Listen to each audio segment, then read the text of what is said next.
હોળાષ્ટક દરમિયાન શું કરવું જોઈએ? એક, હોળાષ્ટકમાં પૂજા, જપ અને તપનું ખૂબ મહત્વ છે. તેથી આ 8 દિવસોમાં ભગવાન વિષ્ણુ અને પરિવારના દેવતાઓની પૂજા કરવી જોઈએ. એવું માનવામાં આવે છે કે આવું કરવાથી ઘરમાં સુખ શાંતિ જળવાઈ રહે છે. હોળાષ્ટક દરમિયાન ભગવાન વિષ્ણુની વિશેષ પૂજા કરવી જોઈએ. ભગવાન વિષ્ણુ અને દેવી લક્ષ્મીને પવિત્ર કરો. ઓમ નમો ભગવતે વાસુદેવાય નમઃ મંત્રનો જાપ કરો. વિષ્ણુજીની વાર્તાઓ વાંચો અને સાંભળો. 2. હોળાષ્ટક દરમિયાન ગરીબ અને જરૂરિયાતમંદ લોકોને ધન કે ભોજનની મદદ કરવી જોઈએ.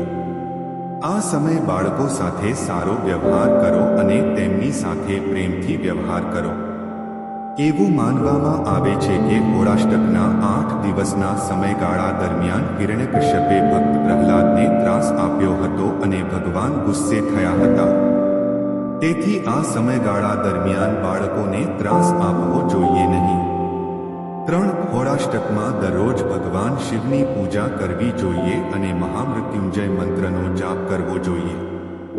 એવું માનવામાં આવે છે કે આમ કરવાથી દરેક પ્રકારની સમસ્યાઓ દૂર થઈ જશે. 4. હોળાષ્ટકમાં દરરોજ પૂજા કરતી વખતે ભગવાન રામ અને કૃષ્ણને અબીર અને ગુલાલ ચઢાવવા જોઈએ અને શ્રી સૂક્તનો પાઠ કરવો જોઈએ. આમ કરવાથી ભગવાન રામની કૃપા પ્રાપ્ત થાય છે. 5. ગ્રહોની સ્થિતિ સારી ન હોવાને કારણે 6 ફાગણ શુક્લ પક્ષની અષ્ટમીથી લઈને ફાગણ પૂર્ણિમા સુધી કોઈ શુભ મુહૂર્ત નથી. આ 8 દિવસોમાં નકારાત્મક વિચારોથી બચવું જોઈએ. સકારાત્મક રહેવા માટે સારા પુસ્તકો વાંચો. સત્સંગ કરો. ઋષિમુનિઓના ઉપદેશ સાંભળો. હોળાષ્ટક દરમિયાન શુભ કાર્યો કેમ બંધ થાય છે?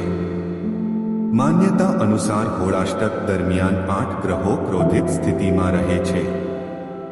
8મે ચંદ્ર, 9મે સૂર્ય, 10મે શનિ, એકાદશીએ શુક્ર, 12સે ગુરુ, 13સે બુધ, 14સે મંગળ અને પૂર્ણિમા પર રાહુ.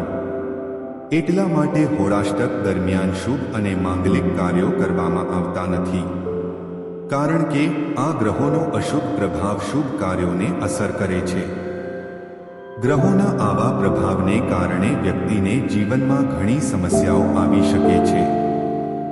અત્યારે ખરમાસ પણ ચાલુ છે અને આ મહિનો 13મી એપ્રિલ સુધી ચાલશે.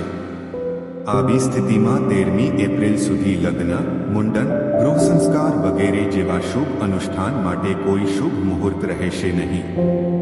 આ ખરમાસ સાથે જોડાયેલી માન્યતાઓ છે. 14 માર્ચે સૂર્યનો મીન રાશિમાં પ્રવેશ થયો છે. મીન રાશિમાં સૂર્યના આગમન સાથે ખરમાસ શરૂ થઈ ગઈ છે. જ્યારે સૂર્ય ગુરુના ધનુ રાશિ અથવા મીન રાશિમાં રહે છે ત્યારે આ સમયને ખરમાસ કહેવામાં આવે છે. એવું માનવામાં આવે છે કે જ્યારે સૂર્ય ગુરુ ગ્રહની રાશિમાં રહે છે ત્યારે સૂર્ય ભગવાન દેવગુરુ ગુરુની સેવામાં રહે છે. સૂર્ય પંચદેવોમાંથી એક છે અને તેમની પૂજાથી શુભ કાર્યની શરૂઆત થાય છે. જો સૂર્ય ગુરુની સેવામાં હોય તો તે આપણા શુભ કાર્યોમાં હાજર રહી શકતા નથી. આ કારણે લગ્ન સહિત અનેક શુભ કાર્ય માટે કોઈ શુભ મુહૂર્ત નથી. 14 માર્ચથી 13 એપ્રિલ સુધી સૂર્ય મીન રાશિમાં રહેશે.